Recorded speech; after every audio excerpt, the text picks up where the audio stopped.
O termo adoção apareceu na legislação pela primeira vez, tendo como finalidade ajudar casais que não poderiam ter filhos. Sendo assim, antes, o termo adoção era mencionado apenas a casais inférteis, partindo de uma influência cultural, associando apenas a essa condição, dando a entender que apenas esse perfil de casais pudessem adotar, e outros casais com filhos não pudessem. Houve mudanças nesse processo, de forma legal, com o Estatuto da Criança e do Adolescente, com a Lei 8.069, de 13 de julho de 1990, que há 20 anos regulamentou a adoção no Brasil, e em novembro de 2009, com a Lei 12.010, chamada de Nova Lei da Adoção, garantindo que as crianças e adolescentes adotadas tenham seus direitos, dentre esses, a convivência familiar. Sendo assim, com as leis sempre em processo de construção, as mudanças continuaram ocorrendo. Com o Código Civil de 1916, a Lei 3.071 teve importante marco para a adoção. Agora, poderia ser revogada a lei e que somente não pudesse adotar quem não tivesse filho, sem que o adotando perdesse o vínculo com a família biológica. Com a legislação de 1995, Lei 4.655, pessoas casadas, desquitadas e viúvas poderiam adotar. Com isso, houve então a chamada legitimação adotiva, que veio como forma de melhoria na adoção de menores, que não podiam ser adotados senão de forma ilegal. No entanto, o filho adotivo teria os mesmos direitos legais do filho biológico, menos o direito sucessório, que é a transferência de bens após a morte, como também interromper os vínculos com a família biológica do adotado. Hoje, o direito de adotar se estende para pessoas maiores de 18 anos de idade, independe do estado civil da pessoa ou de condições que dizem respeito à fertilidade. Também não existe diferenciação legal entre filhos biológicos e filhos adotivos. Vez ou outra, ouvimos ou lemos que cada pessoa é um universo particular. De fato, somos dotados de uma singularidade que nos torna únicos no mundo. Sendo assim, não é interessante pensar como as pessoas se relacionam em suas diferenças? E o que seria vínculo, afinal? Se pensarmos a partir do Pequeno Príncipe, de Antoine de Saint-Exupéry, percebemos que, ao cativar alguém, essa pessoa passa a fazer parte do nosso universo particular. E, com sorte, se houver reciprocidade nessa ação, institui-se uma relação afetiva que atravessa os sujeitos em suas subjetividades. Pensar relação é, portanto, pensar na coexistência de dois universos singulares. Mas o que isso tem a ver com o assunto do vídeo? Tudo! Ora, se pensarmos no contexto da adoção tardia, nos deparamos com dois seres com suas próprias experiências, construções, pensamentos, medos, enfim. Nos deparamos com dois seres distintos. Entretanto, alguns adotantes têm receio em adotar uma criança que já passou da primeira infância, e ainda mais receio em adotar um adolescente. Ao discorrer sobre esse assunto, Lívia Kusumi, Fábio Scorsolini Kumin e Manuel Antônio abordam uma pesquisa realizada por Surama Guzmão, trazendo que a maior parte da população brasileira apresenta uma visão preconceituosa a respeito da adoção tardia. Acredita-se que crianças institucionalizadas trazem maus hábitos ao serem incluídas nos lares adotivos e que aquelas que não sabem que são adotivas tendem a apresentar menos problemas emocionais e comportamentais, sendo aconselhável, assim, adotar bebês e deles esconder a verdade. Esses são estereótipos que circulam no imaginário das pessoas devido ao medo de lidar com o novo, com o desconhecido. Afinal, seria mais conveniente adotar uma criança que ainda não sabe nada sobre o mundo para que ela possa aprender a partir da nossa perspectiva, não é mesmo?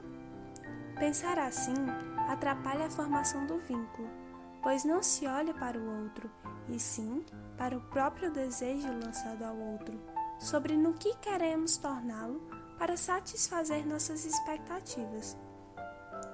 É natural que haja dificuldades no processo de adoção, afinal, independente da idade, cada fase acompanha suas particularidades positivas e negativas. Sempre haverá momentos mais ou menos agradáveis. A adoção exige, portanto, um exercício de amor, compreensão e aceitação diárias, regadas por descobertas e momentos únicos vivenciados em família. Pensar na diferença de idade nos leva a refletir também sobre outras diferenças que atualmente ainda influenciam no processo de adoção. O preconceito racial, por exemplo, assim como mencionado por Silvana Rufino, é um dos fatores que dificultam a adoção no Brasil, revelando, através de um extenso referencial teórico e comprovações estatísticas, que o número de crianças pretas adotadas no Brasil é muito inferior ao de crianças brancas e pardas. Outro dado interessante que podemos acessar através do relatório de dados estatístico do Cadastro Nacional de Adoção diz respeito ao número de pretendentes cadastrados para adotar uma criança ou adolescente, sendo este muito superior ao número de infantos cadastrados. Porém, mesmo com tantas pessoas desejando realizar a adoção, muitos permanecem por anos na fila de espera. Esse fato nos leva a refletir sobre as motivações disso e, dentre as discussões, é possível considerar a questão dos preconceitos e estereótipos mencionados anteriormente. E então voltamos para a questão dos medos, receios, das projeções e até mesmo dos desejos de moldar um ser humano a partir da nossa visão de mundo. Realmente, nem sempre é fácil abraçar o diferente, mas afinal, o que seria o diferente? Pois há muito se sabe que os filhos não são uma extensão do corpo dos pais. E sendo assim, mesmo os filhos biológicos não são também seres únicos em seus universos particulares? Qual seria então a problemática por trás das preferências de adoção? Pois se pensarmos a partir de uma perspectiva de diferença, seria impossível conviver em sociedade. A questão é que, por vezes, o medo criado através dos estereótipos impedem as pessoas de olhar para a realidade sem as lentes do julgamento. E com isso, muitos pais que desejam adotar um filho não se permitem experienciar algo que esteja longe do que acreditam que podem controlar. Por exemplo, se o pensamento predominante é o de que é mais fácil adotar crianças menores de 2 anos pela facilidade da adaptação, dentre outras questões, o sujeito não se abre à possibilidade de pensar nos pontos que os fariam adotar crianças de outras idades.